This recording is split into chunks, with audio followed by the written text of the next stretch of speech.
Welcome to the Pursuit of Learning podcast. I'm your host, Clint Murphy. My goal is for each of us to grow personally, professionally, and financially, one conversation at a time.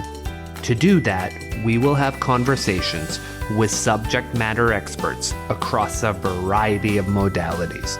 My job as your host will be to dig out those golden nuggets of wisdom that will facilitate our growth. Join me on this pursuit. If you're interested in starting a business or building a brand, there are a few things that you need to understand. Communicating with your audience, writing copy, and those are the cornerstone of marketing.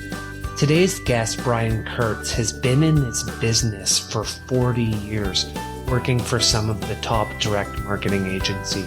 He gives us a crystal clear roadmap to grow our business, make more money, and maximize our impact while doing it.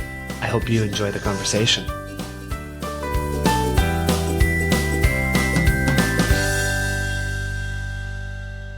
Brian, welcome to the podcast. For our guests who may not have learned about you yet, can you share a brief bio and then we will dive into your book together? So a brief bio. I'll have to do 40 years in 3 minutes or so.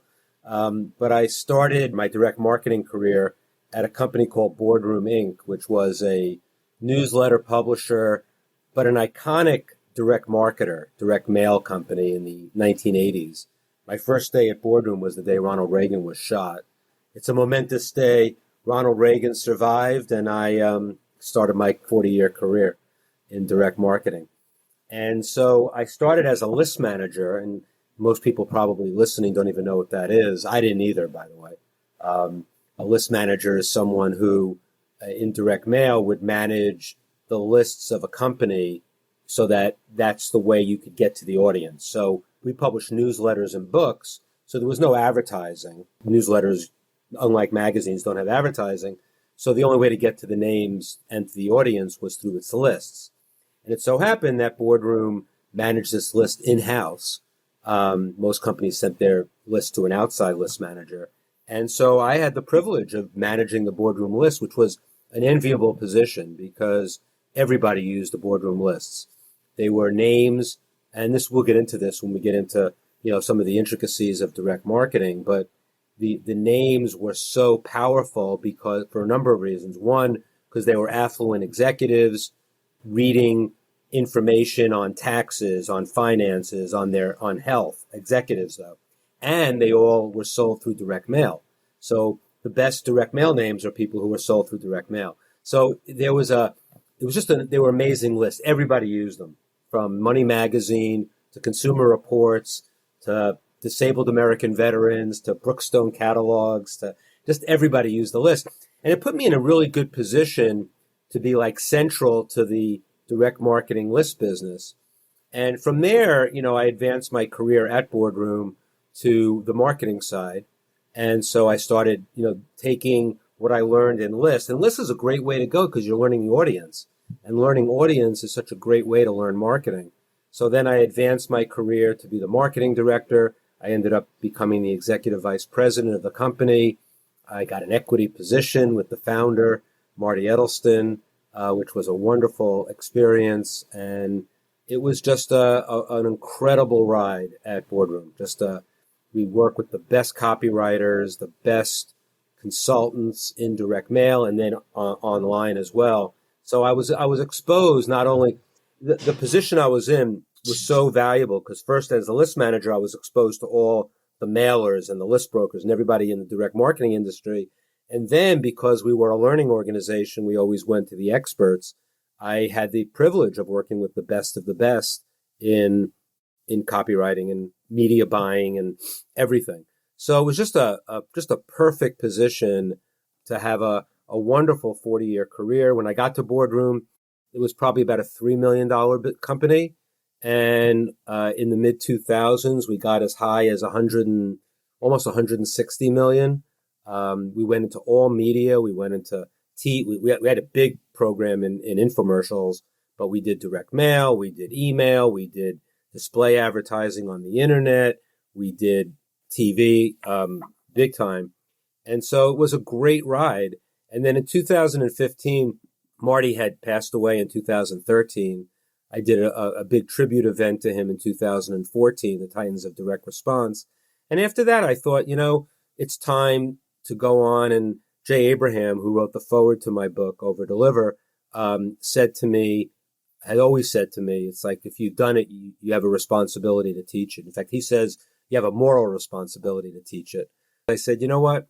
I'm going to go off and teach what I've done, because I didn't have 34 years experience for 34 years. I had 34 years of cumulative experience, and I thought I had a lot to teach and share and still to learn, especially with online marketing.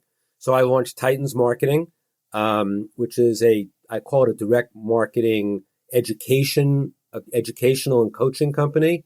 I run masterminds. I create products. I've written 2 books. I don't say I'm a consultant, because if you say you're a consultant, it sounds like you're unemployed.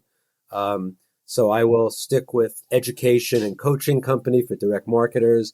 And I'm having a blast. I'm actually retired. I've retired from things I don't like to do. I've retired from things I don't do well. And I've retired from people I don't want to hang around with anymore. So based on that definition, I'm about 80% retired. So you've done what I say I'm going to do when I retire, which is really continue to work as hard or harder than I ever have, but focused on what I want to do. So it's less about, my friend keeps telling me I'm not allowed to say retire, that I have to change the word to something like pivot, or borrow from Serena Williams and say, the next evolution. But I'm with you on that. The book we're going to be talking about today is Overdeliver, Build a Business for a Lifetime, Playing the Long Game in Direct Response Marketing. And we're going to go soup to nuts and cover everything that has to do with that, which is exciting. You start at the beginning, which is where I love to dive in with you. You say delivery, while not a word, is a way of life. When you go above and beyond what you promise to your prospects, customers, and partners, you weave integrity, loyalty, and growth into the fabric of your life and business. What does that paragraph right there mean to you, and how does that lay the foundation for the conversation we're going to have today? I can't believe I wrote that. That sounds better than anything I could have written. So I guess that's a good sign. I'll start with the bad news about over-delivery. There's someone who I know very well, who I trust, said, I told him what I was going to title the book, and he said, don't title it Over-Deliver, because over-delivery can be, a terrible thing, because when you over-deliver on, like the first time with somebody, and then the next time you need to deliver for them, and you don't over-deliver to the same degree, they're going to be disappointed. And so it's always unrealized expectations that cause, disappointment. And so I just felt, though, that based on that, what you read that I wrote, that over-delivery is a way of life, because how can you not always be like on your best behavior? And your best behavior needs to be something that you're going above and beyond in every relationship. I also have a lot in the book about 100-0, which is a great concept. In every relationship, you give 100 of your side. I say I never use the phrase, I'll meet you halfway with anybody, because I think that's sort of matching. That's quid pro quo. That's, I give to you in the same quantity you give to me. And that doesn't work for me, and it doesn't work.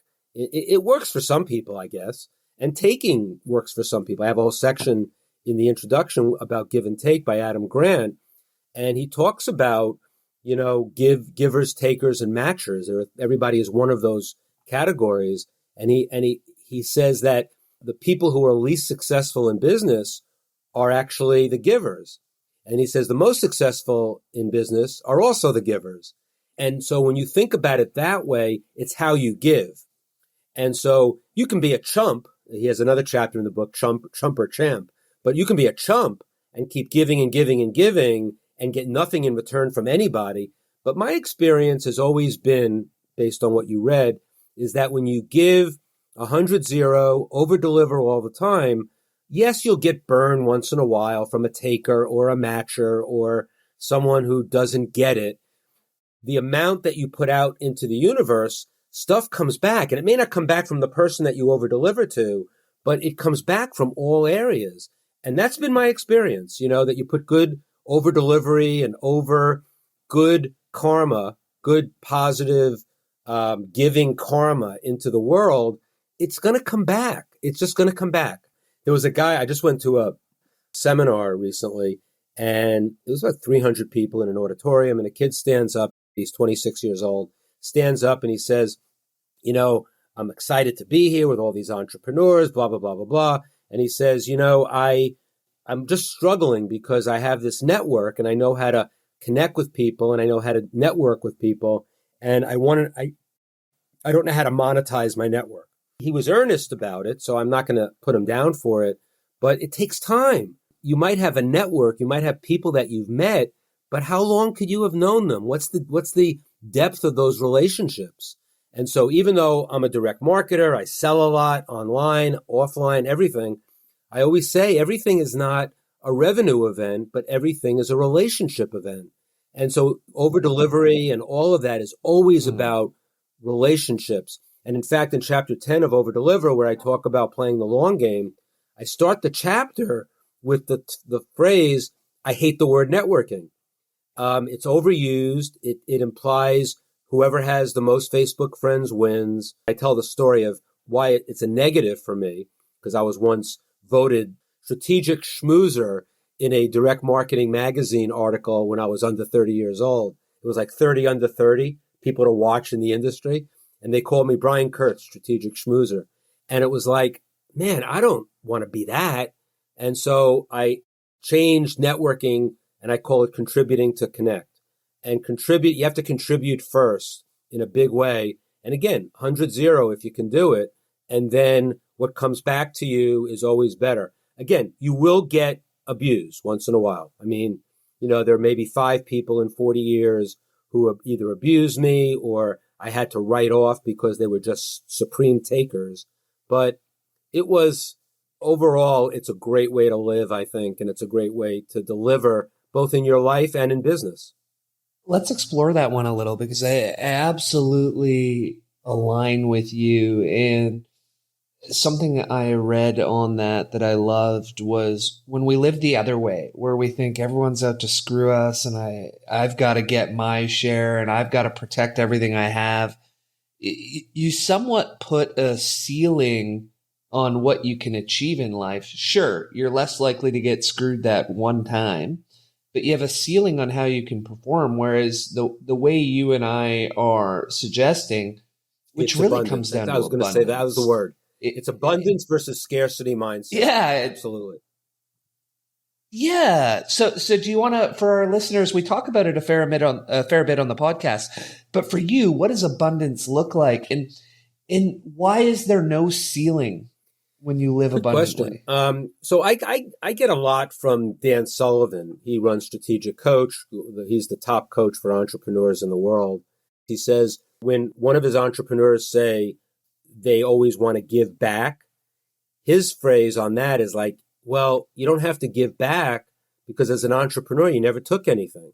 So all you want to do is give. So entrepreneurs give, they don't give back. And I think that phrase talks about abundance. That talks about always being in a giving mindset.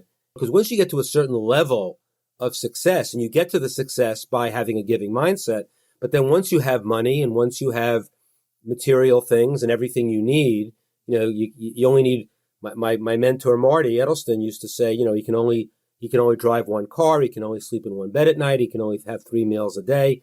And while he had a ton of money, it wasn't about the money after a while. Money was a way to keep score, but it wasn't anything. He gave away a lot of money because that was, and you look at people like Buffett and Gates and now Bezos, when they say they're going to give away their wealth, whether they will or not, I think they will. And that's where you go. So that's a true ultimate abundance mindset. But Dan Sullivan says something like, never pay less when you can pay more. So that's like, taking care of yourself first. So abundance does count for yourself too. It's like putting the oxygen mask on yourself first before you put it on someone else.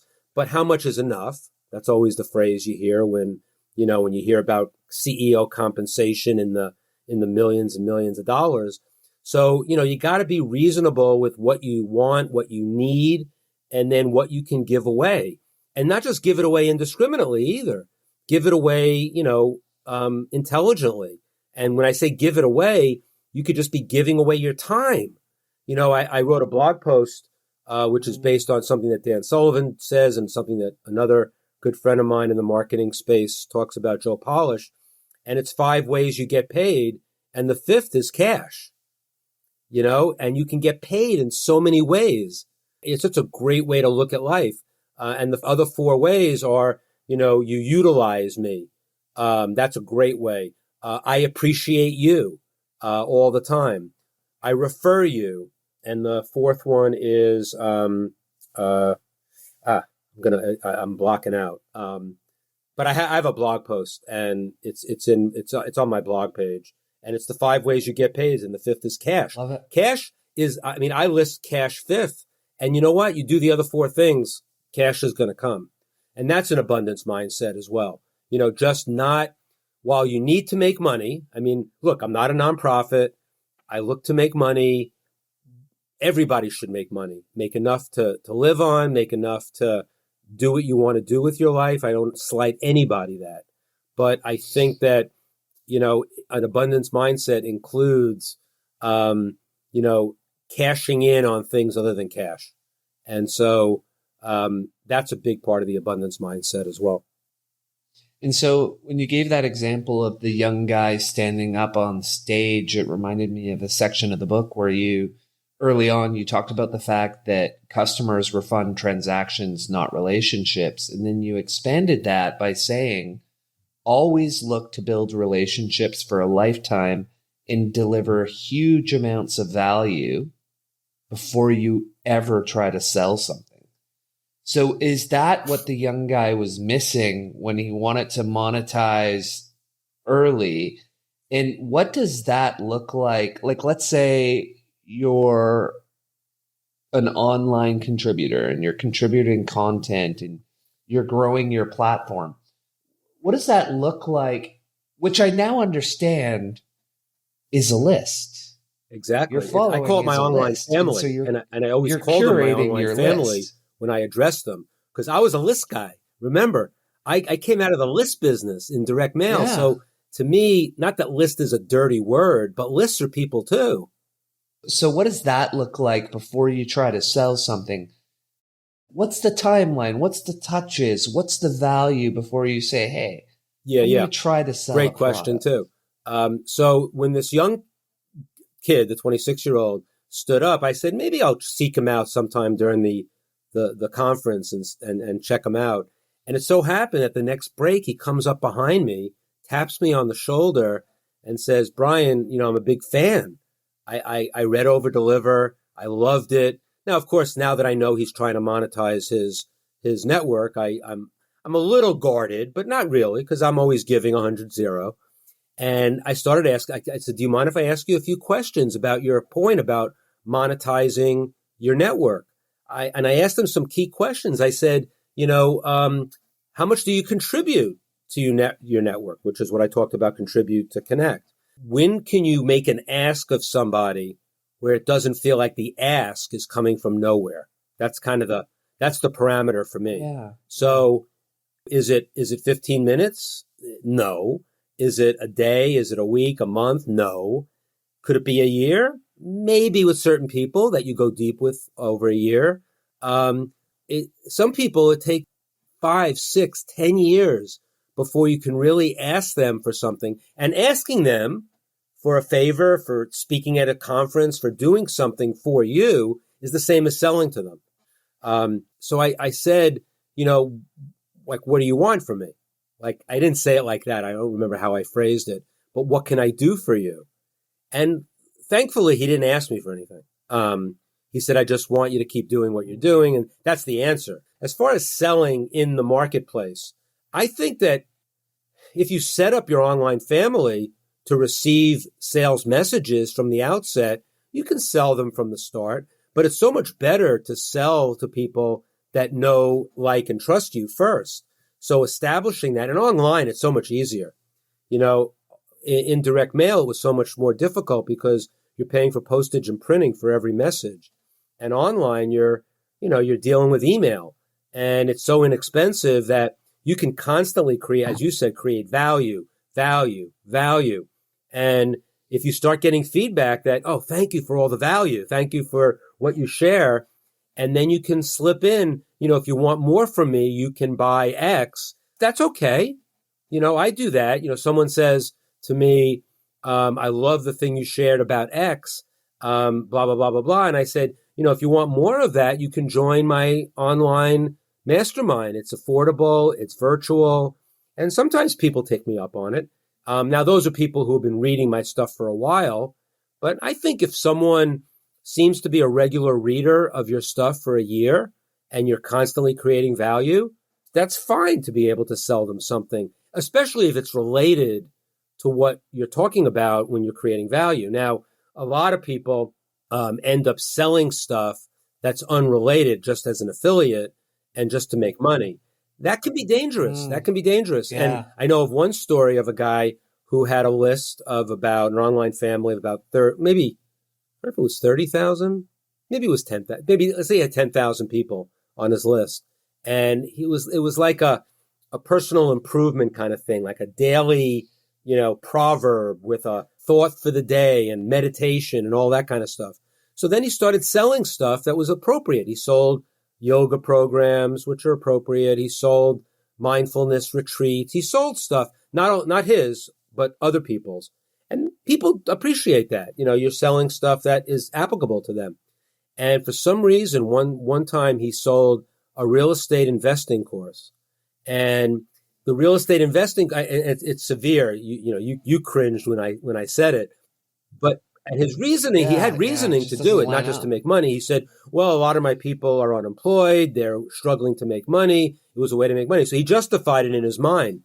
But unfortunately for him, it was such a disconnect with his audience, with his family. I think he ended up losing a third of his audience to unsubscribes. So you can lose it in a heartbeat as well. There are some people that just sell, and they're not getting unsubscribes as many because the people are used to them selling. Now, when you create value after you've been selling, it's hard to get the value in between the sales messages because the emails are coming from the same place. So, everybody has a different mix. Everybody has to be congruent with, who they are in the marketplace, how they want to position themselves. I position myself as value. I sell only in my PSs of my blog, and I only sell educational products. That's my deal. I'm not saying I'm doing it right. I'm doing it what's congruent for me, and I don't take affiliate commissions. What I do is if someone has a product that I decide to sell that's appropriate for my audience, I ask them that I want them that they're going to pay me the affiliate commission, and I'm going to give the affiliate commission to my online family as a discount, or they're going to sell the product less the affiliate commission. So basically, my audience gets it for 40% or 50% discount price. And then they get me the best price, and that makes me feel really good. But I'm careful about that just because that's my brand, that's who I am. But I'm not saying I'm doing it right. I'm doing it what's good for me. So you're more doing the next step for me, Brian, is I'll be doing a newsletter, launching my newsletter in January, and intend for it to be value driven. And then periodically you're saying at the bottom of the newsletter, you have a PS. If you enjoyed what you're reading above, I have a course, and it's about personal finance. I have a course on personal finance launching next month. Yeah. If you want more, join us. But I'm not just bombarding them with email, corporate finance course, personal finance course, personal branding. It's, hey, here's all about growth. Here's what I'm just throwing it out. PS, I'm teaching this course. Yeah, and I try to do the PSs and try to relate them if I'm selling something to something in the blog. So I wrote a blog recently about it was about language and using the right words for the right audience. And one of the copywriters who I follow, his theories on that is a guy by the name of Bill Jamie. I have a swipe file of him. He's gone now, but the PS, I just sold the Bill Jamie collection as a writer that follows this theory, and that's where I got the theory from. However, the downside of that, I don't sell a lot. I mean, I sell often, but I don't sell a lot because my audience. But I'm more comfortable with my audience knowing when they open my email on Sunday morning that the bulk of the email is going to be content. It's going to be a story about my career, and so and that's why I get sometimes I get over a 50% open rate. Open rates are overrated. It's the engagement rate. If I get a 50% open rate and I get a lot of engagement from the audience, and then you have to respond to all the emails, that's how I develop my online family. It's painful sometimes when I get 30 or 40 responses, but I do I don't respond to them immediately, but I try to respond to all of them at some point in the next week or two. And that's important because everything doesn't have to be an automated responder. And, slipping in actually, my favorite is when I send a personal email to somebody responding to my blog, and then they respond back. I go, "This isn't you, is it, Brian?" Like they don't believe that I responded personally. They thought it was just a great autoresponder that sounded personal. And I said, "No, and then I had to respond again. No, it's really me." Now I could have done all of that in an autoresponder too, but I don't, it's just amazing that when you're online and you started online as a marketer, you get so used to everything being autoresponder, everything to be automated and just, everything is a funnel. But within the funnel, you can put a personal email, especially when you see something that comes back in an engagement that seems like it's more than just someone saying hi or someone asking for advice. There's people, I have a bunch of stories about this. I wrote a blog about it recently where I've had emails come to me and it's like, if I wasn't paying attention to the emails from my online family after I send out, and my blog post goes out to about 15,000 people, every Sunday morning. And then I send out to the unopened on the following Friday with a different subject line. So sometimes I'll have like 60% open rate on the two emails. And, I could get a lot of responses and I read them for a couple of reasons. One, I want to respond to them, but two, the language that they use. Like you can tell if someone's a player in the business. That's important to know because then you really can sell them. Like they're talking to you like a buddy. Like, Brian, I'm in this with you. I'm in the direct marketing business like you. And, whether they are or not, they're talking like they are, which is fine. And I'll go back to them and say, wow, you seem like someone who's got some experience. If you want to join my mastermind, I'd love to have you. You make an incredible contribution, which I believe. I'm selling them. And a lot of times I get people to, I had one, and one of the best examples was a guy who wrote something that showed in his response to my email, to my blog, that he was a player because he used shorthand for an event that I had hosted. It was the Titans of Direct Response. I mentioned it in 2014. And he said, "Oh, you think you'll ever do a Titans event again?"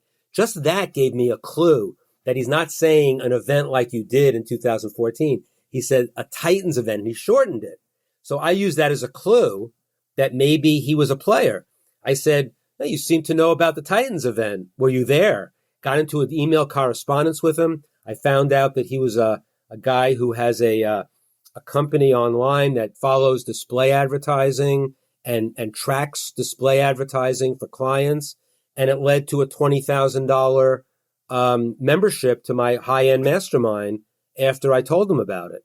So just responding to an email based on the language that they use when they were engaging with me led to a $20,000 sale. And I wasn't really selling. I was engaging. And then I had one, a guy from Brazil, a young copywriter, under 30 years old, sent me an email and said, I'm doing this book and I'm assembling all of the ads, the actual ads that Gene Schwartz mentions in Breakthrough Advertising. And these Breakthrough Advertising was originally written in 1966. So these are actual ads, like print ads from the 1950s, 60s, maybe the early 70s. And he said, I'm accumulating all the ads. I'm doing a book. It's an anniversary book. Would you like to be involved? So I'm thinking to myself, well, he's going to do this book. He's going to sell it. But I didn't, again, it was like, I was going at it, half full, not half empty. And I said, wow, you assembled all those ads. Maybe I can use them. And then we got into a discussion, and it led to a new book that I published, which is the Breakthrough Advertising Mastery book. And it's actually just being shipped today. And it's 500 pages. It's half of it is like exercises from the book. And the second half of the book are all the ads that he just supplied, all those ads to me. 300 ads. I printed them in color. So I have this 500-page hardcover book that's going to be sold. I'm selling it as an upsell to Breakthrough Advertising. And it came out of an email of this young copywriter from Brazil telling me about, that he assembled all the ads. So I guess the lesson is read your goddamn emails. And you will be able to sell through that. Now it's more one at a time. It's more like Johnny Appleseeding than doing mass, launches, which I do also. I don't do mass launches, but I do launches to the whole list. But it's because I'm leaving money on the table, whatever that means. And I'm okay with it. I'm doing it the way I want to do it. And that means more to me. Yeah, and it's playing the long game, which we're going to get into later when we talk about people. And something that you talked about in there that I'd love to expand on is when you talked about that book that's coming out and that it's a supplement to Breakthrough Advertising, and it has all the ads. What you're really looking at is a swipe file, if you will. And so one of the things that brings up from the book is the concept, learn the rules like a pro, so you can break them like an artist, which is at the start of the chapter on the importance of original source. And you have 5 core principles you talk about for original source material. Can you tell our listeners what do you mean by original source? And what are a couple core principles that you think any young direct marketer or copywriter needs to really understand to get their game on the level? Like if I come to you and say, my goal is to be the best copywriter I can ever be, and you've got the 5 principles, what are 3 you're going to say? It's funny. I have like on Amazon, out of like 150 reviews, I have like 2 or 3 1-star reviews. And one of the 1-star reviews just torched me on the chapter on original source because he said I kept repeating the same thing over and over again, which I did. And I probably could have made that chapter a little shorter. But it was important because I had to establish, original source is chapter 2. Chapter 3 is how paying postage made me a better marketer, which is about my roots in direct mail. And then I got into creative, offer, lists, customer service and fulfillment, continuity, all the other issues in direct marketing. And original source is like where babies come from, the fundamentals. And you need to, and that's why I use that quote from Pablo Picasso, learn the rules like a pro so you can break them like an artist. And with swipe files, it's like I say, stealing is a felony. Stealing smart is an art. It's another great, I think I made that up, but maybe not. I don't take credit for anything because I don't feel like I've invented anything. I just bring stuff from the past and bring it forward to people who haven't heard it before. And we all do that. So some of the principles of original source is, that marketing is about psychology. It's all about, and so when you read a book like Influence by Robert Cialdini, he didn't write it for copywriters. It's a book that most copywriters put at the top of the list of books that you need to read. Breakthrough Advertising is written by a copywriter, Gene Schwartz, but it's a book that is more about human behavior than it is about copy or marketing. Now, there is stuff about copy and marketing in it, but it's really a book about human behavior and psychology, how the human brain works. And no matter what technology is being put to use today, and it's the best time to be a marketer in the history of the world because of technology, the humans haven't changed. I think I wrote an afterword for the new edition of Breakthrough Advertising, And I think I started afterward with something like, human behavior hasn't changed since Gene wrote this book in 1966. In fact, it hasn't changed since 1066. It's just greed and giving people what they want, not what they need. People coming for information, staying for the inspiration. All those principles go back to the human brain and goes way back. So that's a big factor in original source. Original source is that there's nothing wrong with shortcuts. Taking a shortcut based on something that was invented before is fantastic. Not just with swipe files, looking at old ads and seeing how they apply today, but I think, when people say that, like all the things that are new today, like, there's ClickFunnels from Russell Brunson, there's product launch formula from Jeff Walker, there's the Ask method from Ryan Levesque. They invented those. But if you asked any one of them, where did they learn it from? How did they come up with it? They'll say it was from, core direct marketing principles that were invented way back, and they put it on steroids with technology. The Ask method is about surveying your audience to put people into buckets. It's basically advanced list segmentation using the technology that we have available. So the original source was core list segmentation and modeling of names, and now you can put it on a fast track with surveys online. Product launch formula. Jeff Walker, who's a good friend of mine who invented it, said when he realized it was all about direct marketing and that online you could give away your best stuff because you always have more best stuff. That was the key to inventing product launch formula. But it was based on the fact that you couldn't, in direct mail, give away your best stuff all the time because it was costing you a lot more money with postage and printing to just give it away all the time. Whereas online, you should always give away your best stuff up front for free because you have to have confidence that you're always going to have more best stuff. Another principle is, I mentioned swipe files are your secret weapon. So for our audience who doesn't know what a swipe file is, what is a swipe file and how does it differ, let's say, in direct marketing, in adverts versus like if you're on Twitter? Like I have a bunch of them. So on the site where I sell Overdeliver, my book, overdeliverbook.com, I have tons of bonuses on that site that are really good. And one of them is a swipe file. It's 400 pages of ads going back to 1900. Now, people are going to say, well, why do I want to look at an ad from 1927 by Claude Hopkins, who's a great, copywriter from back then?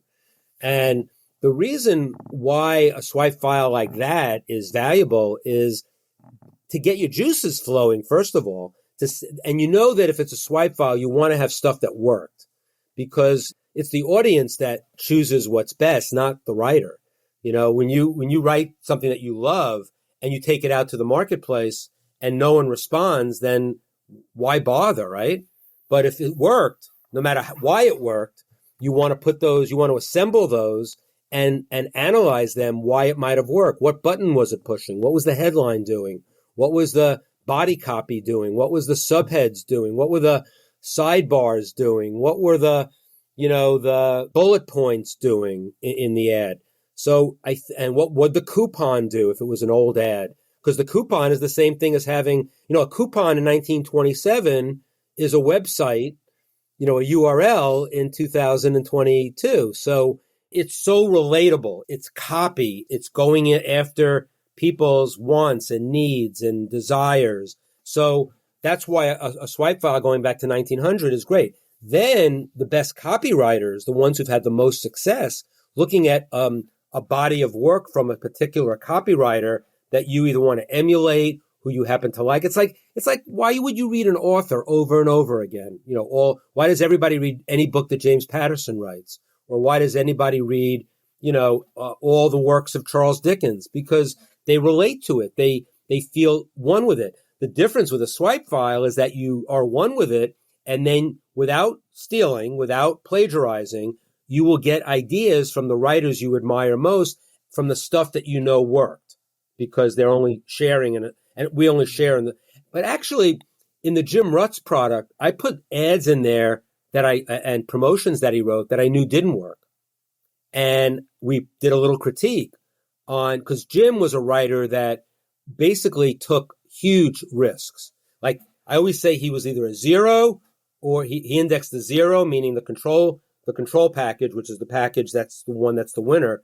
He either indexed like a 23 against the control.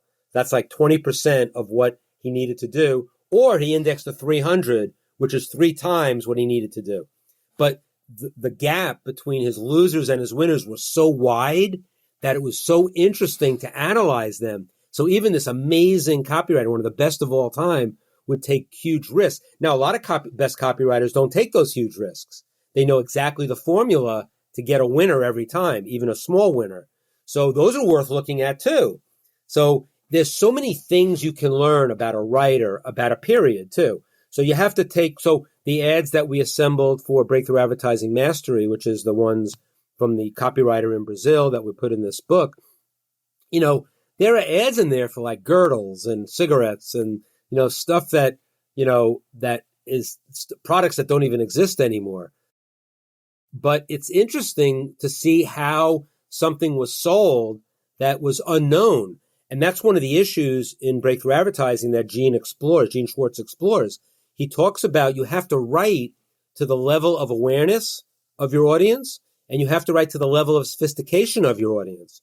So you don't write a one size, and it's so applicable today, even more applicable to email, when you have a list that you can put into different segments, and there's some people who are aware of your product and your brand and you don't have to sell the same way as someone who is unaware. And then there's everything in between. Same with sophistication. If someone is a sophisticated buyer or prospect for your product, they're product aware, product sophisticated.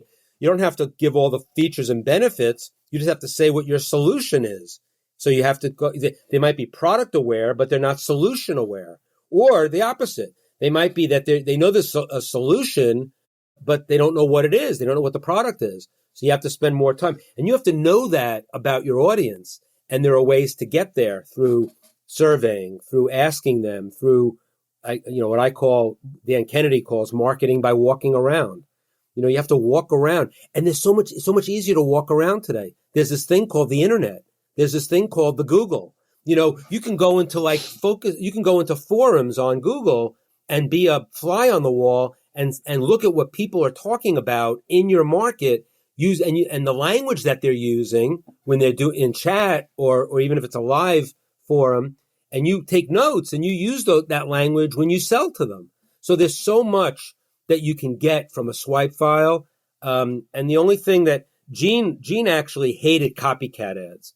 So while he was showing ads and we assembled 300 of them. He only mentions them in the book. We got 300, the actual ads that he's talking about. He had the headline, but now we have the whole ad. And, but he said, just to copy an ad, that's just lazy. And, you see it online, there were ads, you see it all the time, like the dirty little secret, and that was an ad, that was something that was done, back in the 70s and 80s with, supplements and stuff. And, they work for a short time, but they're going to fizzle out really quickly. And one of the last things I'll say about swipe files and all of that is that, there's a lot going on right now in the copywriting world about AI, artificial intelligence, to write for you. And some of the tools are amazing. And one of the best copywriters alive today, David Deutsch, who was a copywriter for me at Boardroom, still writing, still teaching copywriters, coaching. And he was at my Titans Mastermind, and he did a presentation on how he's using AI. And it's interesting because we were talking about AI in terms of intellectual property of the copywriter and being ripped off and all of that. So David, he floored me because he's kind of old school copywriter, but he's always on top of what's going on. And he's using AI to help him with the blank page, meaning that he would use it for like a first draft, then he would improve upon it, and then he would get his final copy and use that. So even if someone is going to rip you off, and people are ripping people off more than ever before because there is this thing called the Google, there is this thing called the internet. So they're going to rip him off, But the thing is, he's one step ahead. He's got the AI, he's got his improvements, which are all him. And then by the time they rip off his AI version and his improvement, he's on to the next because he knows he can continue to produce better copy. And it's the idea of, I phrased it, it's like staying one step ahead of the cops, right? Or one step ahead of the thieves, basically, not the cops. So it's interesting that, and it's always this theory that, it's not that you're always going to have more best stuff as a marketer, as a copywriter. You have to have confidence that, you can put your best stuff out there. If you get ripped off, you can litigate it if you want. I don't recommend that. I recommend just doing something better and screwing the, pirates and the thieves. And I have a takedown service, that I use, and they take stuff down online for me if people are ripping off breakthrough advertising, ripping off stuff from Overdeliver, whatever. But I don't consume myself with it because it's like I'm going to go on to do more best stuff later on. And if I could spend all my time in lawsuits and with lawyers and spend any money I do make, I'll spend it on lawyers? No way. I'm not going to do it. But you have to protect your trademarks. You have to protect your brand and all that. But there's a time to do it and there's a time not to do it. So that's a lot. I just went into a lot of things about swipe files, but they are just so valuable. And, there are copywriters. One of the best copywriters I work with at Boardroom, Eric Betwell, doesn't really have a swipe file. He's a great copywriter, so it's not a must. But I'd say for anybody new to copywriting, you got to study. You got to study what's worked. Because again, you have to learn the rules like a pro so you can break them like an artist. And the only way to do that is to see what the pros have done and what's worked in the past. And then you can break out of a mold maybe. And that's how new formats are created. There have been new formats all the time, whether it's the video sales letter that's PowerPoint style or a video sales letter that's B-roll with PowerPoint, going all the way back to direct mail, number 10 envelopes with 12-page letters to magalogs, 8.5 by 11 or 8.5 by 14, 16 to 32-page things that look like tabloids, but they're actually promotions, 64-page bookalogs that look like a Reader's Digest issue, but they're actually promotion. How do you get there? You get there by researching. I mean, I think that, I think that product launch formula from Jeff Walker is kind of like an extension of a direct mail magalog or bookalog, because the direct mail magalog and bookalog gave away some of the stake. They always say, sell the sizzle and the promotion, so you give away the stake when they buy it. That was a direct mail thing because, you couldn't afford to give away the stake, up front. But I would say that in the magalog bookalog formats, when you're doing 64 pages or 32 pages, you got to give away some stake. You can't just do 32 pages of promotion after promotion. So you give away some of the answers. You say the 6 tricks to outwit a mugger in a self-service elevator. You give them 3 of them, and then you say for the other 3, go to page such and such in the product that you're selling. That's the way you do it. All of that was borrowed, whether Jeff knew it or not, in product launch formula. In the first video, when you're launching something online, you give away some of that stuff, and you give away more of it. You give away all 6 maybe, but you don't give away because you have other stuff to sell after they, So again, it's there's so much that you can. But again, swipe files for the sake of stealing, no, that's not what they're for. And so, what's this idea that a lot of people talk about when you're learning copy and you have that swipe file? That you sit down and you use some of the good adverts or content or copy and you write it out by hand. There's mixed feelings about that. There are a couple of copywriters that say it's a waste of time, but some of the best copywriters of all time have used that technique. So I'll go with them. Gary Halbert, Paris Lampropoulos. So what it is a couple of things.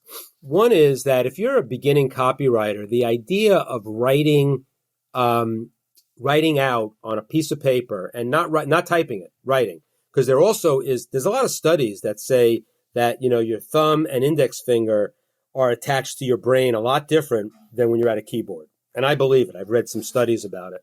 So the idea is you have to handwrite it. So you're handwriting like a great mailing package or a sales letter. So let's say there's a famous letter, the two men, the Wall Street Journal letter, which is a letter. It's a sales letter that talks about, two guys who go to the same university, graduate, and one does this and one does that, and it shows. So, but if you took the Wall Street Journal two men letter and just wrote it out on legal paper, the theory is that you're basically writing a control package. You're writing a winner, and you'll get a feel for what it might be like to write it. That's one reason. Another reason is to get in your head the words, the structure. You don't want to write it. You want to write it exactly the way it's written. So you want to separate the paragraphs. When there's like a one-line paragraph, write it out, because there are styles that you want to kind of maybe put in your own writing style that have worked.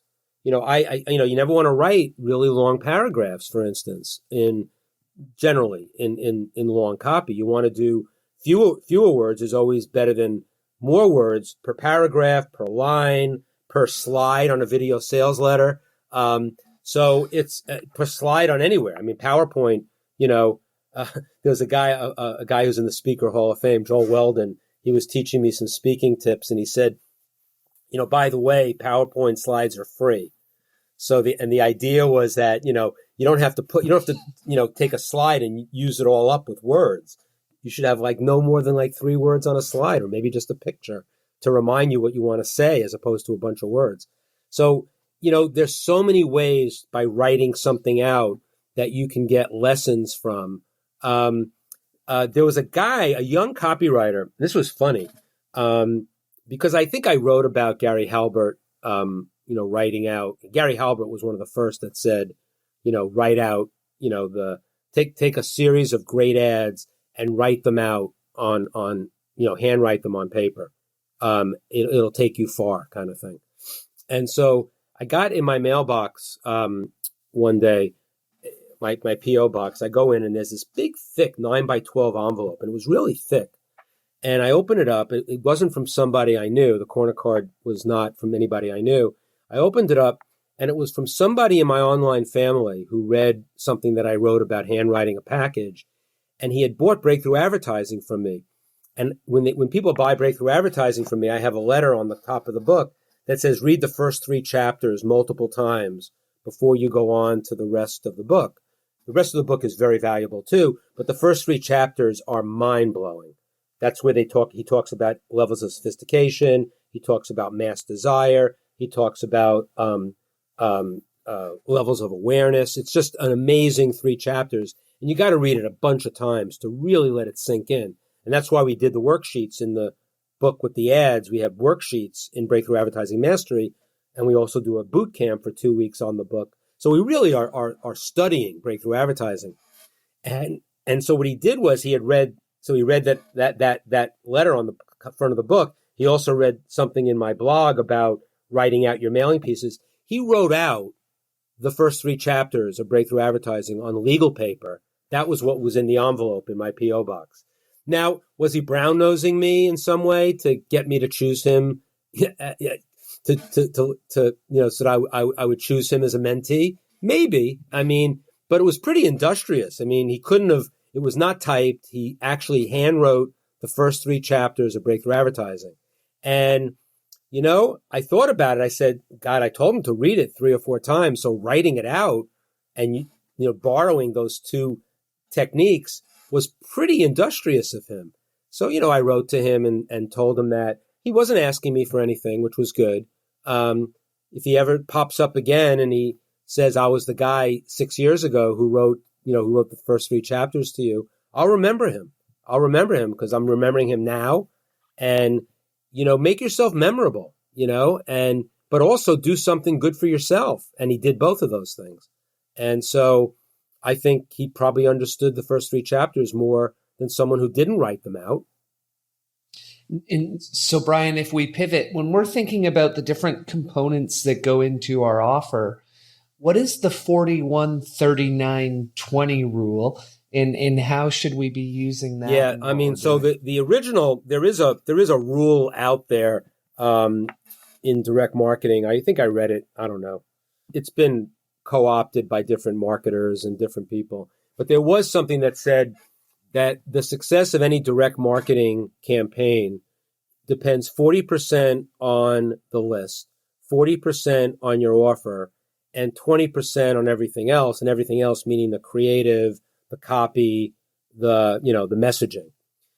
And so I thought about that, and whether it's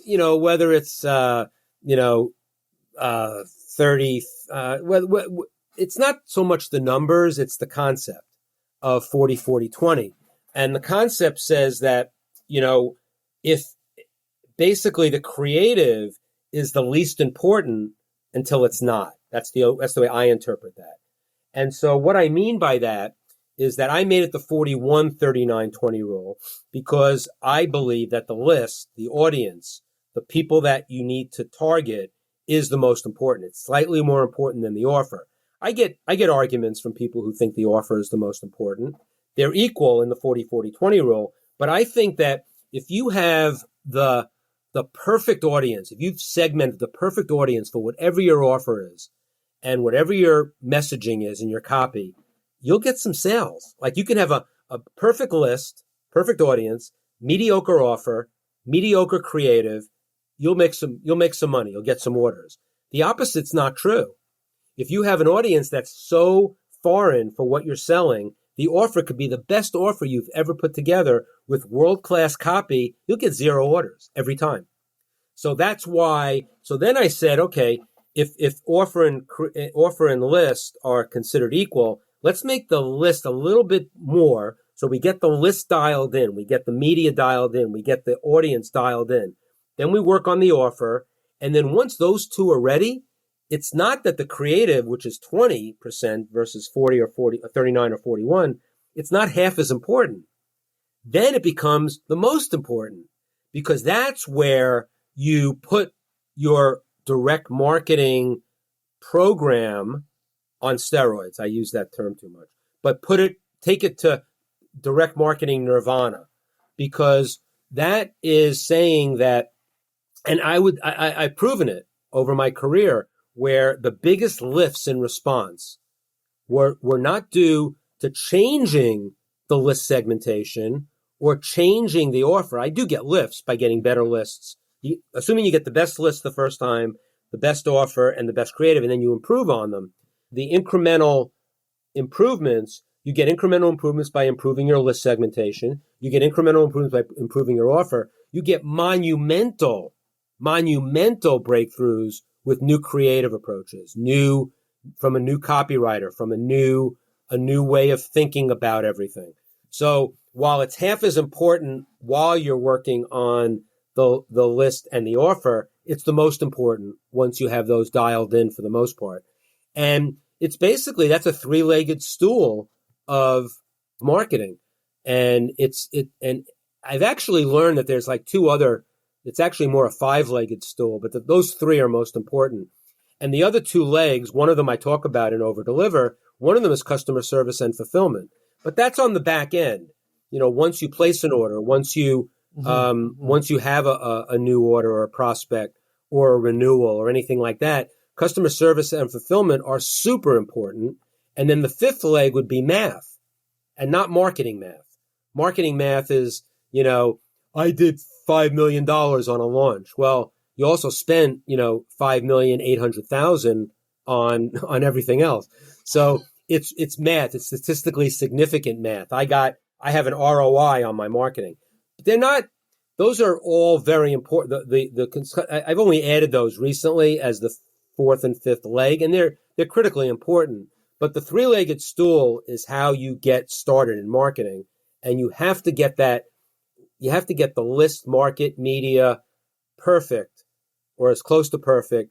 And by the way, if you have a world-class copywriter, when you have the list solid, the copywriter is now going to, if you sign the copywriter at that point, they will probably, if they're really good, they'll help you with the offer, because They're going to, so Yeah, it's yeah. like the offer and the messaging now becomes 60%, 20 and 40 or 39. So it's 59%, which is more important than the 41. So there are I don't want to get caught up in the numbers, but the idea of 41, 39, 20 hit me when I was writing Overdeliver. And it's a great way to explain how marketing works at a level that everybody can understand. And so you don't go out and say, I've got this great creative or I have this great offer without knowing if there's, and this goes back to breakthrough advertising. Gene Schwartz talks about in chapter 1 about mass desire. He says that it's not the copywriter's job or the marketer's job to create desire. The desire is already in the marketplace. You just have to find it and then farm it and then cultivate it. But if the copywriter, it's arrogant to think that the marketer or copywriter creates the desire. And starting at that premise, it's clear that the audience and the list is the most important. And Gene, interestingly, I have a bunch of stories about him, but the most interesting is that he used to write copy for us, and we never paid him for copy. I told you before that he had his own little publishing company, Instant Improvement. He published these small health books that were kind of insignificant for the most part. They were weird. They were like the Tao of Sexology and how to rub your stomach away by all Chinese medicine. Really interesting stuff, but kind of off the wall. And he realized that the best lists for him our list was one of the best lists for him. Remember I said everybody uses the boardroom lists. So what he would do is he'd write a package for us for one of our products. And in exchange for that, we'd give him 750,000 names from our database of, 2 or 3 million names, segmented perfectly for him. And if you do the math, not marketing math, but real ROI math, I could have paid him $100,000 for the package. He made so much more than that on the 750,000 names because he's mailing the best names for his products. Then they buy them and he sells them all his other books. So he's got this constant flow of revenue and income from mailing our names, which was worth so much more to him. So that Gene Schwartz, who's a world-class copywriter, one of the best of all time, knew that it was about the list too. Mm-hmm. And so you've got the list down. And then the second part, when we're looking at our offer, you talk about 3 things that I'd love to tackle with you: going a mile deep versus a mile wide, ensuring our niche fits with our superpower, and then this concept of repurposing or purchasing assets to offer versus always trying to create new assets. Let's do one at a time. So the first is, right. So that's true for everything in marketing, copywriting. The best copywriters and the best marketers do so much research before they develop an offer, before a copywriter puts one word on paper. The best copywriting teams from the best direct marketers in the world, Agora, for instance, they hire copywriters in-house, and they are trained to go to do research for like 9 months to learn the Agora way of research before they even write. So a mile deep versus a mile wide means that you need to research everything about them. And again, it starts with the list and the market. So you got to research the marketplace. You got to go walk around in the marketplace. Is there a need for it? Is there a desire for it? Find the people and go as narrow as you can, because if you start narrow, this is number 2 about niche. If you start narrow and go wide, it's always easier. Going wide into narrow is just, God, it's so much more painful. It's so much, you're going to have way more failures than successes. I'll use an example that I always use in this discussion, which is I was at a mastermind once, and the guy was on a hot seat talking about his new product that he was developing. And he was going to launch a product that was for men who are going through a midlife crisis.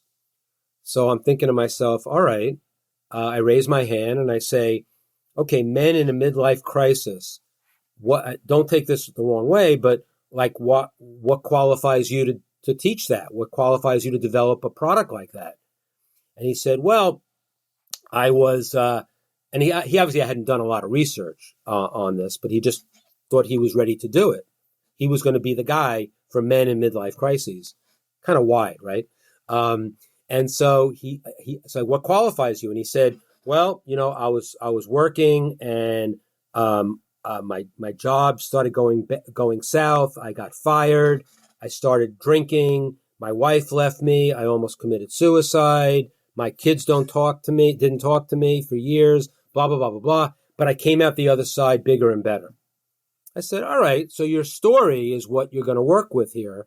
And I just asked one simple question. I said, "What were you doing when you had your midlife crisis?" And he said, "I was a lawyer." I said, "Well, why don't you just start with lawyers in midlife crises? Instead of trying to be everything to everybody, start your story this is an obvious example. So you have to find out, because then you're going to relate much more. You're going to be able to tell a story that is going to be relatable to a specific audience. And if you were a bankruptcy attorney, start with bankruptcy attorneys and go out to lawyers and then go out to, more people or to accountants or whatever." So that's a severe example of why you need to go niche, why you need to, and even with people who are established and they're looking to do a course or they're looking to do a product, I always tell them, don't start with everybody. Start with the people. If you're going to do something new within your field, who's paid you the biggest checks for what you've done? And if there's something similar with those people, maybe they're in different industries, but they have something in common. You have to it's Jay Abraham who wrote the foreword to my book, and he's a great marketing mind. And he always says in his book, my favorite of his books is something called, it's titled, How to Get Everything You Can Out of All You've Got.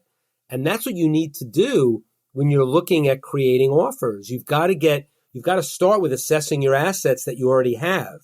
What do you do for a living? Who gives you the biggest checks? What list do you own?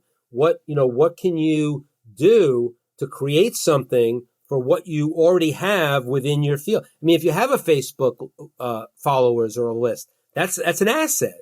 If you have an email list, that's an asset. If you have a postal list, that's an asset. If you have content, that's an asset. So you have to assess all of your assets, and then from there, kind of go a mile deep. What's the niche, and develop your offer. And then the final piece, everybody wants to author their own product. They want to create their own course. They don't want to borrow from other people. Meanwhile, if they create their own course, they're always borrowing from other people. Just saying. I believe that there are situations, especially on the back end, of buying beats making for a lot of reasons. And when I say buying, yeah, you could buy another company that has a product or service or content that weaves into what you're already doing, that you could put your imprimatur on it. You can put your name on it. You can own it. You can white label it. They can just give it to you, a product or a service.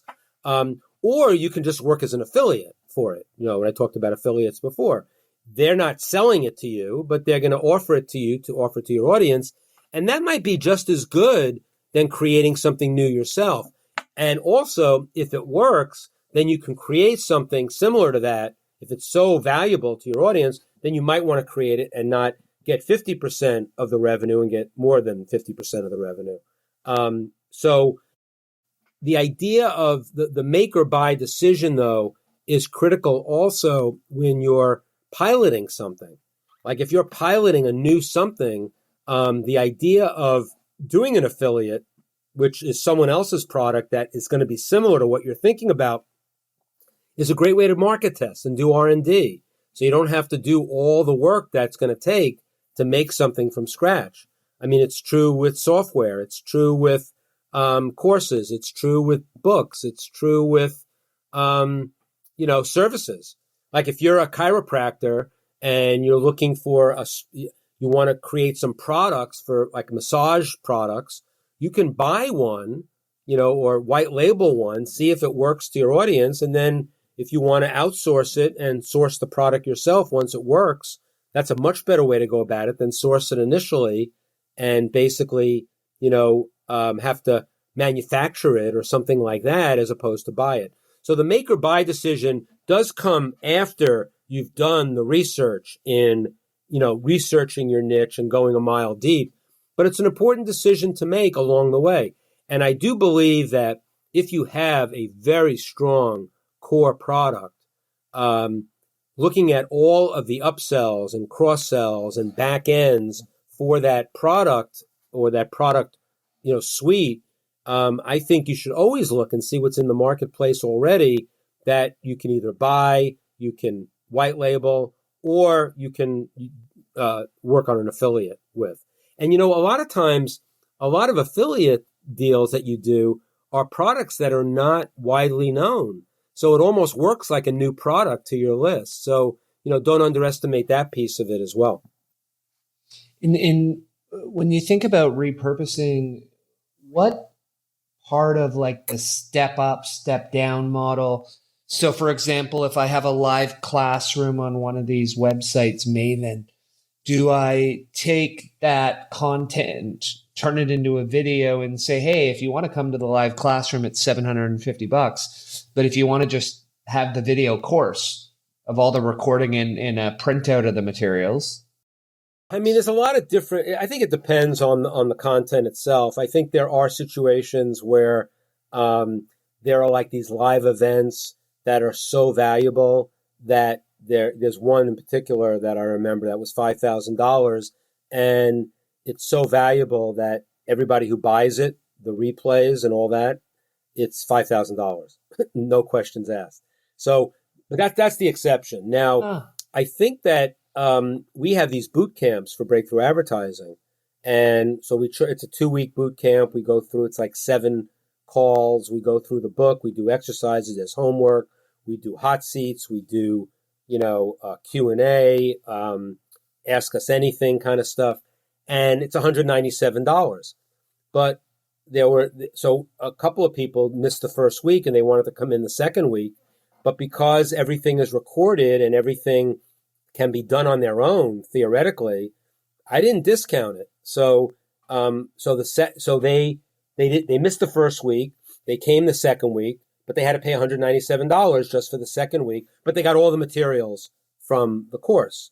I also offered them the next course that we do. They can have that and not pay again. So there's a lot of ways to work that in. But then you have like these big live events that now that we're back to live events post-pandemic. And there was one recently that was like, I don't know, maybe it was like $2,000 or $3,000 to go live. And then the replays of the event were like, maybe half price or something. Because it was just recordings of a stage event.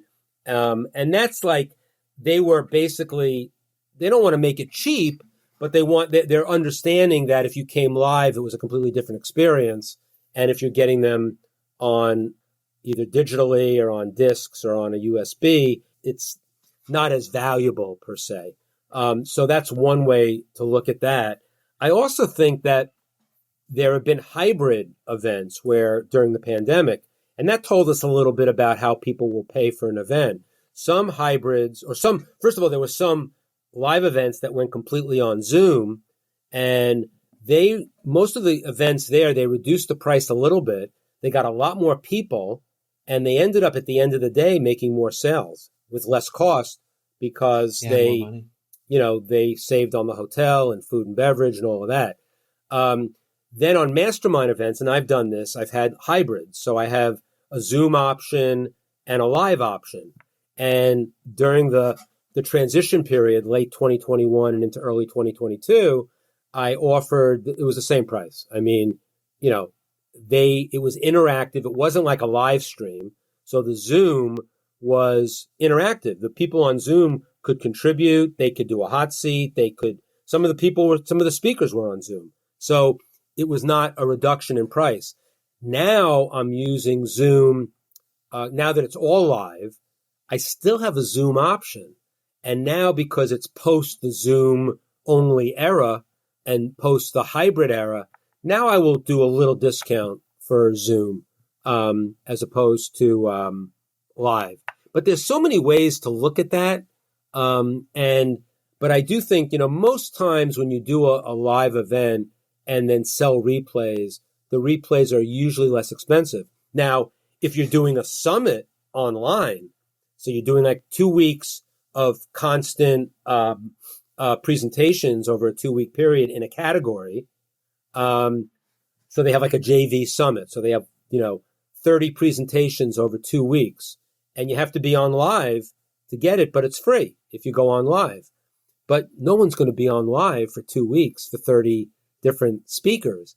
So they continually offer all of the speakers of the summit, and they charge, a decent price for that. And that's where they make their initial money on the content, because they just provide so much content that you can't be there. I mean, some people don't buy the recordings and they just go on when they can, but that's another model where, they come on for for like 6 live events, and then they're offered to buy all 30 presentations. And that's where they make a lot of money there too. And then there's a lot of back end to that too. The individuals who spoke can sell products to the list and all that. So it's a big money maker, but the actual summit is usually is free, which is a nice model. And so they do give away a lot of content for free. And again, that's a perfect example of giving away your best stuff for free. It's overwhelmed, so you can't even absorb it all. And then, then you have to have more best stuff that's in reserve to sell. So there's a lot of different models. I don't know if I answered the question, because there's so many models of live and recorded and all that. Yeah, it gives different options for the listener. And if we go through to the third leg of the stool being the copy, you say there's 7 characteristics that make a great copywriter. What are 3 or 4 that our audience should zone in on as they seek to become okay, good. A good copywriter? We'll tease people to buy my book then. I won't give them all of them. Yeah, exactly. Yeah. Don't give them all of them. Give them some of them. And actually, when I did this list, basically what I did was I thought about all, and I've had the privilege of working with all of the best copywriters who have been alive over the last 50 years. Just because, as I said, Boardroom only hired the best. We were amazing at not leaving the copy to amateurs. We just went to the best of the best all the time. We paid top dollar for them. And so I kind of looked at them one day and I said, what characteristics are in play for all of the best copywriters I've ever worked with?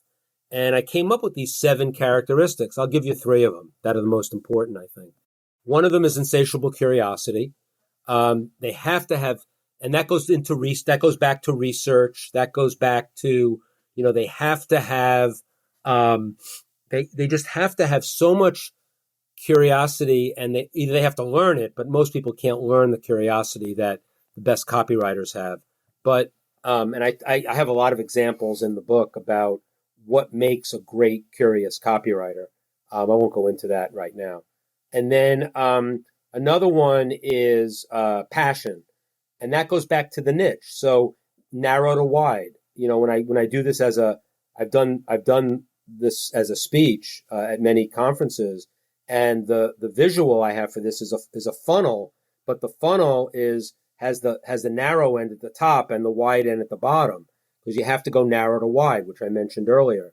And so a copywriter who knows everything about options can write in options, and eventually he can write about equities. He can write about, they really have to be expert in one thing first, and then they branch out, as opposed to trying to be all things to all people, which I said before is the same thing when you're creating an offer as a marketer.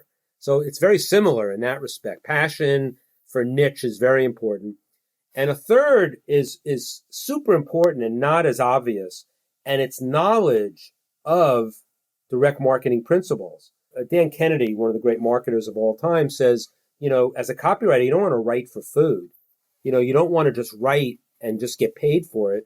You want to be a valuable partner to your client. You want to be a trusted advisor to your client. And to do that, you really need some basic direct marketing knowledge.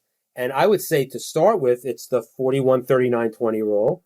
It's the idea of lifetime value, how you calculate that, how you look at the first order as not the end, and that the first order is to get a second order. And how do you look at the second order when you're going out for the first order? And how do you look at the fifth, sixth, and seventh order? And so lifetime value of a customer. A third aspect of understanding direct marketing principles is RFM, recency, frequency, and monetary value. You need to understand that, and I'll briefly mention it in case somebody doesn't know what it is. It's outlined in my book. And a lot of people say that I didn't invent it, obviously, but a lot of people say that the way I explain it was they got it after they read it in my book, which I'm very thankful for because I really wanted to make it such an important concept. And what RFM says is that someone who responds more recently is worth someone who responds less recently. Someone who responds more frequently is worth more than someone who responds less frequently. And someone who spends more money with you is worth someone who spends less money with you. And it's putting those three things together when you're looking at your online family, your offline family, your list. Lists are people too. But they all have an RFM score. And the ones who have the highest RFM score are the ones you want to mail the most, the ones you want to mail with the most personal emails and letters and videos, and the ones with the lowest RFM score you might be able to forget about when you can't sell anymore to them. But that's the two extremes. So those are like three things. I'll give a fourth just for the hell of it, because it's important too. And that's feedback loops. You need feedback loops. You can't write copy by committee, but a copywriter goes into their cave, they write the copy, but you must have people around you that you can run the copy against, and it's got to be people at your level or above. If you're the smartest copywriter in the room, you're in the wrong room. If you're the smartest marketer in the room, you're in the wrong room. If you're I have a mug here for my Titans Accelerator Mastermind, which is all on it's on Zoom. And the quote on here from Confucius, he didn't say this, but he said, if you're the smartest person in the room, you're in the wrong room. If you're the smartest accelerator on the Zoom screen, you're on the wrong screen.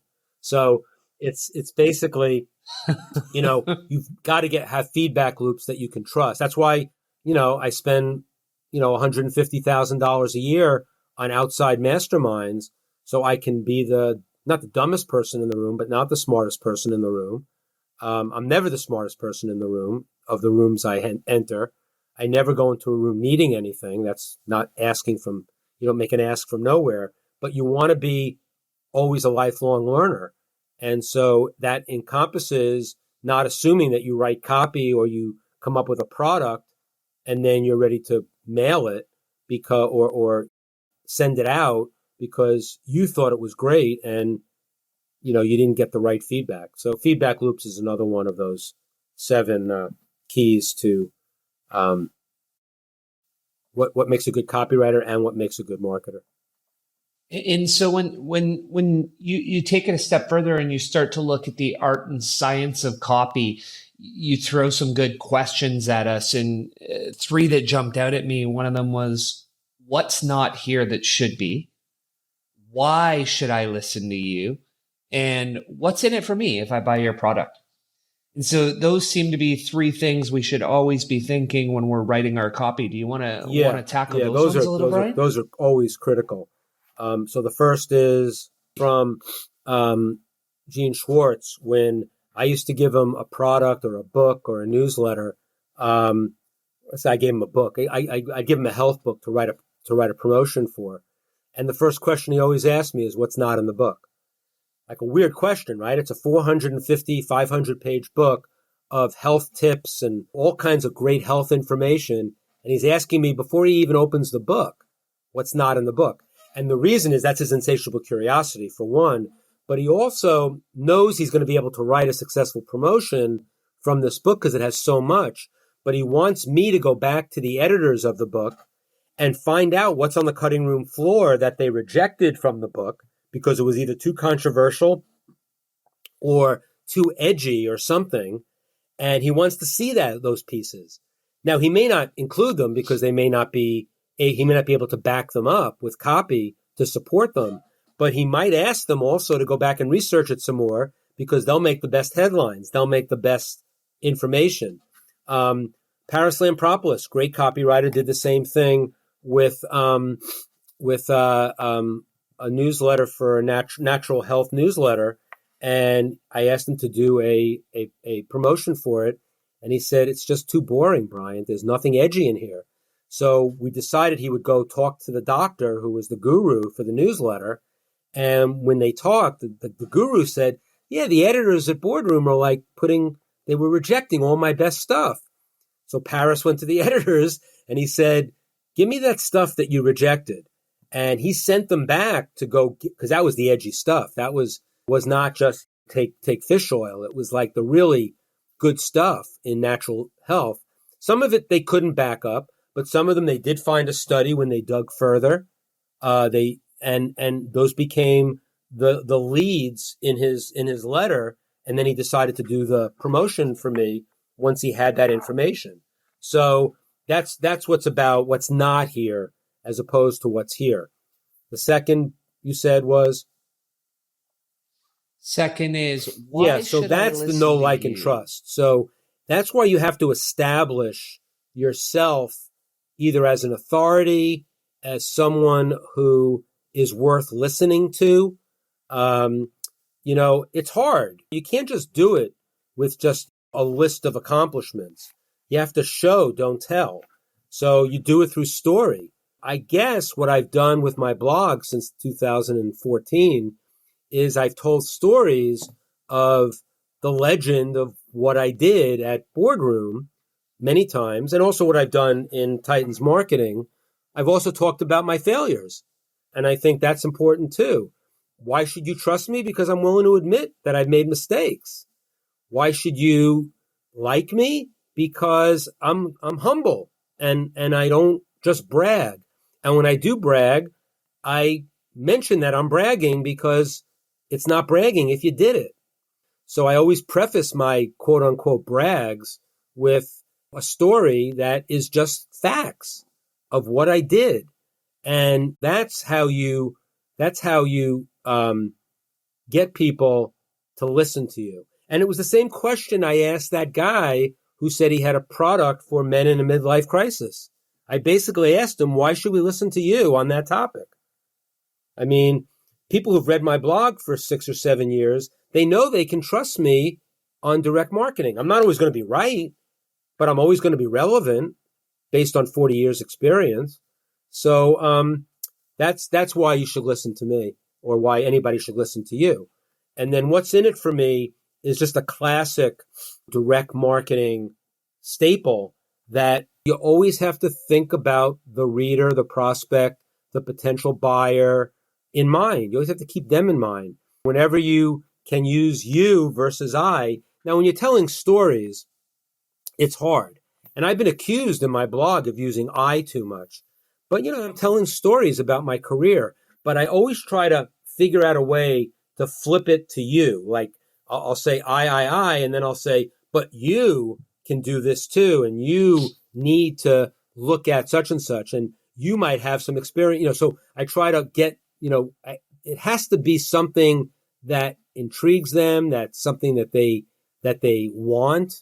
And again, I'm not creating desire. The desire is already there. I assume it's already there because I've done some research. And now how do I work that desire in? And it's got to be something in it for them. Otherwise, they're going to be clicking off very quickly. So, those are three critical things that everybody in marketing needs to keep in mind when you're talking to an audience. When we look at that audience, one of the things that I understand more and more when I research this and get involved, and scares me a little with Elon Musk and what's happening at Twitter, which is where I have most of my list, Brian, is the danger of being on one channel, being one of the aspects. And then the second one, the danger of renting our real estate versus owning it. So a lot of people look to say, well, hey, if you have these social media presences, you need to take that from their real estate to your real estate being whether that's your newsletter, your email list. What does that look like for you? And what do you talk to people about the importance of being on multiple channels and owning their own real it's estate? super important. So first of all, the most dangerous number in business is one, and that goes for one medium. I know a company that had 100% of their supplement business on Amazon, and Amazon shut them down, and they were out of business. $30 million business. So that's the extreme. But yeah, Facebook owns the platform. They can kick you off anytime they want. Instagram, TikTok, YouTube, Google, and Twitter. So, but you want to be diversified, just like your portfolio, right? So you diversify. Now, the idea of owning your platform, you never really own it. You own your content, I guess. But even if you, my goal is, email is as close as you'll get to owning your own platform. But even there, you don't want to be on one email service provider, because they usually won't shut you down, but they might shut you down temporarily if you get a lot of spam complaints or bounces or something like that. But email is a lot safer than any of those social media platforms. But you should be on more than one ESP, email service provider, as well. I'm on 2. I probably should be on 3, and I might move to a third as well. I've got my list in different places, so if I get shut down, I can move it over and all of that. So you always have to have backups. And I do believe that, from a guy from direct mail, where I grew up, I think email is still the killer app in marketing. Same with an email service provider. So when you're paying to play, that makes a big difference too. So being diversified, paying to play makes a big difference in terms of owning your real estate. I was on a live cast with an online marketing samurai. She's fantastic. And she brought on 30 different people in marketing for 10 minutes each. And she asked every one of us one question.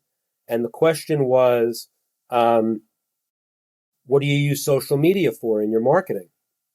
And I didn't know what I was going to say, because I didn't know the question, and that was the question.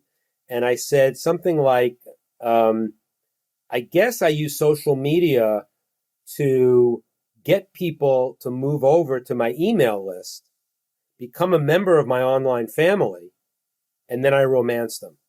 That was my answer. And so that means that I'm in all social media platforms.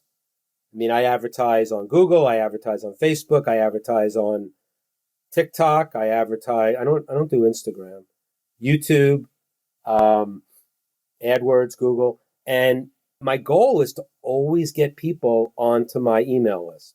Always. And then I make them part of my online family, and then I romance them through value content. That's my funnel. And I hate using the word funnel, because funnel is an overused phrase in the marketing world. I was doing funnels in 1985. A funnel for me was sell a book, then sell a subscription on the same topic to the book buyer. That's a funnel. But now it's so elaborate, and some of them work great. They have the book funnel. You buy a book for shipping and handling only, and you get into the book funnel and all of that. That's fine. They do a lot of selling on that, and they make a lot of money, but everything is not a funnel. And that goes back to everything is not an autoresponder. The personal touch counts. And so mixing things up, that's like a multi-channel too. When you think about it, going from an autoresponder to a personal email back to an autoresponder, also going from online to offline. There's a section in my book on O to O to O, little couple of paragraphs on the idea of online to online, toggling between both spheres, meeting the customer where they want to be met. Those are just crucial things to do. So the importance of multi-channel is so important, and also to mix it up. And the idea of actually bringing offline, whether it's TV, radio, direct mail, print ads, package inserts, all old media. Supposedly, old media is new again. Where I'd love to finish on the book is something that you love is, can you tell our listeners how we can contribute to connect, what the compound interest on relationship capital means, and then what are some prescriptions that you have for our listeners on how they can build that relationship capital? I don't want to be so repetitive, but it's basically, it's always think to contribute first. Never walk in a room and say, I need anything. Always walk into a room and say, what can I contribute to this room? How can I move the room or the Zoom screen forward? If someone is in need of help, raise my hand if I can help them. Don't help them if you're going to steer them down a bad road. But always contribute first and with no expectation of return. And then that will lead to returns on your relationship capital. And relationship capital is a term I learned from Jay Abraham, which was basically it's the most important account you own. And I use the analogy to a bank account, that it's compound interest. And that's the thing I said earlier about it's not 1 year's experience for 40 years, it's 40 years cumulative experience. So you contribute in 1993 to X person, and in 1998, that person had said something to another person, and that third person comes back to you in 1998 with an opportunity or something that is a payback that you don't even know about. Or you might learn about it. And those are fantastic. Like I get stuff like people who've been on my list for 6 years, and then something hits them and they finally buy something from me. I'm patient, so, but the relationship capital always has to be built upon. And have you developed enough interest, both literally and figuratively, them in you and you in them, to ask for a favor, ask for something. I tend not to be someone who asks for help that often, but when I do, I usually get a yes. It's rare. I remember the no's actually from people who I expected to get a yes from. I don't shun them. I don't get mad at them. I don't hold a grudge. I remember that they didn't say yes, so I won't ask them again. And that just is less pain for me. But I'm not looking for yes all the time. And I get yes more times than not. So that's the value of relationship capital. And as far as, advice, there's a lot of stuff in chapter 10 to develop the relation capital. I have a section on Christmas cards in July, which is basically, being appreciative of your network. And I hate the word network. So being appreciative of your online and offline family on a regular basis and not just during holidays. You can do it during holidays. I don't slight anybody for doing that. But when the mood hits you, do it. I have some examples of that in the book.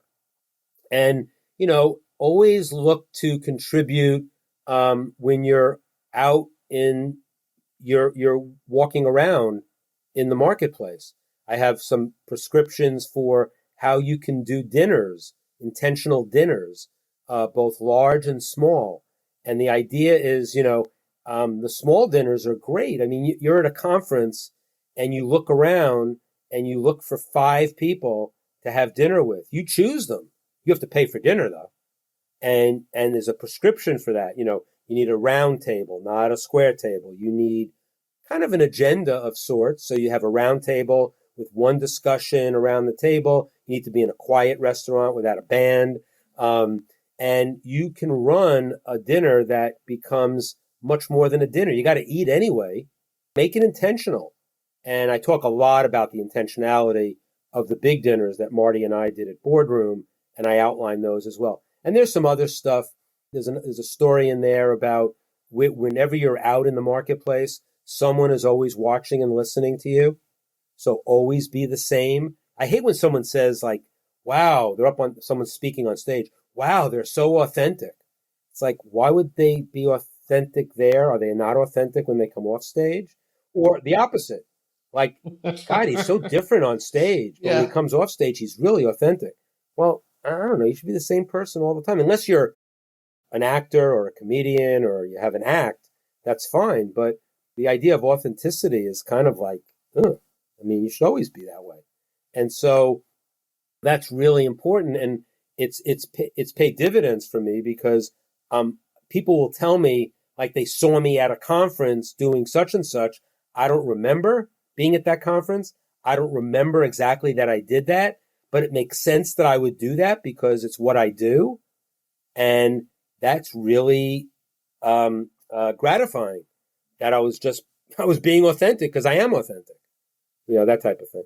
So there's a lot more in chapter 10 that has a lot more about all of that.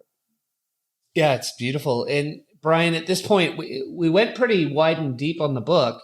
Is there anything that we missed? There's so much more in the book, and I hope people will buy it. I want them to buy it, not because I'm going to make money, because actually I still haven't earned out my advance on the book. So it's clear I'm not making any money on a book sale.